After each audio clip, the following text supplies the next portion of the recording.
Hello everyone, welcome to Law Bites with Ronak. I am Ronak Agarwal. In today's lecture, we will understand the definition of law by Lone Fuller. And I assure you that after watching this lecture, you won't be required to refer to any other source for this topic. And comprehensive notes are also provided. Lone Louis Fuller, he was born in the year 1902. Loan Fuller modern natural law philosophy के एक leading supporter में से एक हैं। उनका मानना था कि लॉ को समझने के लिए रीजन और मोरालिटी दोनों इंपॉर्टेंट है। फुलर ने कहा कि लॉ और मोरालिटी को कंप्लीटली सेपरेट करके नहीं पढ़ा जा सकता। मतलब जो लॉ है और जो लॉ होना चाहिए, मतलब what law is and what law ought to be, उनके बीच में रिजिड डिवाइड नहीं होना चाहिए। उन्होंने लीगल पॉजिटिविज्म और नेचुरल लॉ को भी कंपेयर किया था। पॉजिटिविस्ट कहते हैं लॉ बस वही है जो स्टेट बनाता है, जैसे कि जॉन ऑस्टिन, चाहे मोरल हो या ना हो। लेकिन फुलर कहते हैं लॉ में मोरल एलिमेंट होना ही चाहिए। फॉर एग्जाम्पल, जैसे मान लो गवर्नमेंट एक लॉ बना दे कि बिना रीजन के किसी पर्टिकुलर कम्युनिटी को हम अरेस्ट कर सकते हैं। पॉजिटिविस्ट बोलेंगे कि ये लॉ वैलिड है क्योंकि स्टेट ने बनाया है, क्योंकि वही अल्टीमेट अथॉरिटी है। बट अकॉर्डिंग टू फुलर ये इमोरल है, इसलिए प्रॉपर सेंस में लॉ माना नहीं जा सकता इसको। फुलर ने मोरालिटी को दो पार्ट्स में डिवाइड किया है, morality of duty and morality of aspiration. Morality of duty क्या होता है? ये बेसिक रूल्स होते हैं जो सोसाइटी में रहने के लिए जरूरी होते हैं, जैसे चोरी ना करना, वायलेंस ना करना, इसको लॉ एनफोर्स करा सकता है। मोरालिटी ऑफ एस्पिरेशंस क्या होता है? ये आइडियल लाइफ के स्टैंडर्ड्स होते हैं, जैसे ऑनेस्ट रहना, लॉयल पार्टनर बनना, एक्सीलेंस अचीव करना। इसको लॉ एनफोर्स नहीं कराता, ये हमारी पर्सनल चॉइस होती है। तो ड्यूटी जो लॉ एनफोर्स करा सकता है, जैसे कि हेलमेट पहनना, और एस्पिरेशन जो लॉ एनफोर्स नहीं करेगा, जैसे काइंड और जेनरस होना। फुलर के अकॉर्डिंग लॉ का पर्पस है ह्यूमन बिहेवियर को गाइड और कंट्रोल करना थ्रू लीगल रूल्स, और रूल्स ऐसे होने चाहिए जो फेयर तरीके से बनाए और अप्लाई किए गए हों। उन्होंने कहा कि 8 रिक्वायरमेंट्स फुलफिल करनी चाहिए in order to make law effective, और इनको ही वो इनर मोरालिटी ऑफ लॉ बोलते हैं। इन 8 रिक्वायरमेंट्स को ही Fuller inner morality of law बोलते हैं।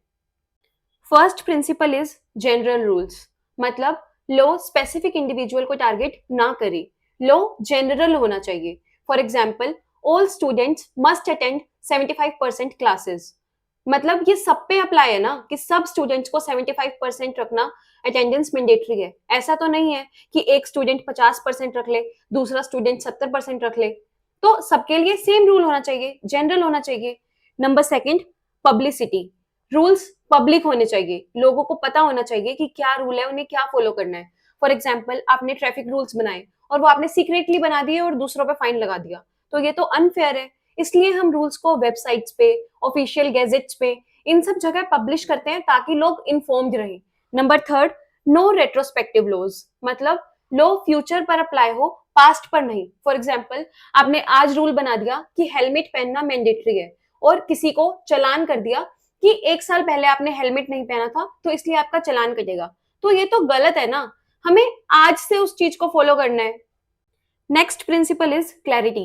रूल्स क्लियर और अंडरस्टैंडेबल होने चाहिए। एग्जाम्पल, लिख दिया कि speed limit is reasonable speed, तो ये तो बहुत वेग चीज हो गई क्योंकि ये काफी सब्जेक्टिव है। तो क्लियर रूल्स होने चाहिए। एग्जाम्पल, 60 किलोमीटर पर आवर, ताकि लोगों को पता हो कि 60 किलोमीटर पर आवर से ज्यादा स्पीड हुई तो वो वायलेशन होगा और पनिशमेंट हो सकती है। Number 5 is possibility of compliance. Law ऐसे नहीं होने चाहिए जो फॉलो ही ना हो सके। एग्जाम्पल, 24 घंटे काम करना मैंडेटरी है, तो ये तो इम्पॉसिबल चीज है ना। Number 6, consistency. रूल्स कॉन्ट्राडिक्टरी नहीं होने चाहिए। एग्जाम्पल, एक तरफ लिख दिया आपने लाइब्रेरी साइलेंट जोन, दूसरी तरफ लिख दिया लाइब्रेरी डिस्कशन जोन, तो ये तो दोनों कंफ्यूजिंग है ना कि साइलेंट जोन है या फिर डिस्कशन जोन है, तो कॉन्ट्राडिक्टरी नहीं होने चाहिए। Number 7, stability. रूल्स बार बार चेंज नहीं होने चाहिए। एग्जाम्पल, रोज टैक्स रेट चेंज कर रहे हैं, तो लोग प्लानिंग कैसे करेंगे? नंबर 5, कॉन्ग्रेंस, मतलब लॉ में जो लिखा है और जो इम्प्लीमेंट हो रहा है, जो अथॉरिटीज इम्प्लीमेंट कर रही है, वो दोनों मैच करे। फॉर एग्जाम्पल, एक जगह लिख दिया कि टीचर सब लोगों के पेपर इक्वालिटी से चेक करेगी, और दूसरी तरफ टीचर फेवरेटिज्म कर रहा है, तो ये तो वायलेशन है रूल्स का। This is a trick to remember all these 8 rules: G general, P cube, public, prospective, possibility of compliance; C cube, clarity, consistency, congruence, and S stability. तो आप इस कोड से इसको अच्छे से याद रख सकते हैं: G, P cube, C cube, S. Next, आप इस स्लाइड का स्क्रीनशॉट ले लीजिए और बाद में इसको रीड करना. It will be easy to remember for you. Next, Fuller कहते हैं कि अगर ये प्रिंसिपल्स, जो हमने 8 प्रिंसिपल्स पीछे पढ़े हैं, वो फॉलो नहीं होते, तो रूल ऑफ लॉ इस्टेब्लिश नहीं हो सकता सोसाइटी में. और जो लॉ इन प्रिंसिपल्स को वायलेट करता है, तो जो हमारे जुडिशियल ऑफिसर्स हैं, जजेस हैं, वो उस लॉ को इग्नोर कर सकते हैं. ये प्रिंसिपल्स प्रोसीजरल नेचुरल लॉ का पार्ट है, यानी लॉ का प्रोसेस मोरल होना चाहिए. एचएलए हार्ट ने फुलर को क्रिटिसाइज किया और उन्होंने कहा, फुलर मोरालिटी को एफिशिएंसी के साथ कंफ्यूज कर रहे हैं. हार्ट के हिसाब से ये जो 8 प्रिंसिपल्स हैं, ये बस इफेक्टिव सिस्टम के लिए हैं, मॉरल होने के लिए जरूरी नहीं है. फॉर एग्जाम्पल, एक डिक्टेटरशिप भी क्लियर और स्टेबल रूल्स बना सकती है, पर वो मॉरल तो नहीं होगी, क्योंकि डिक्टेटरशिप कभी मॉरल हो ही नहीं सकती. तो यही हार्ट का पॉइंट है. That's all for this lecture. Before you leave, एक क्वेश्चन आपके लिए. आपके हिसाब से क्या इमोरल लॉ भी लॉ होता है? कमेंट सेक्शन में अपना ओपिनियन जरूर लिखिए. I read them all. और हाँ, सब्सक्राइब करना मत भूलिए. Bye bye.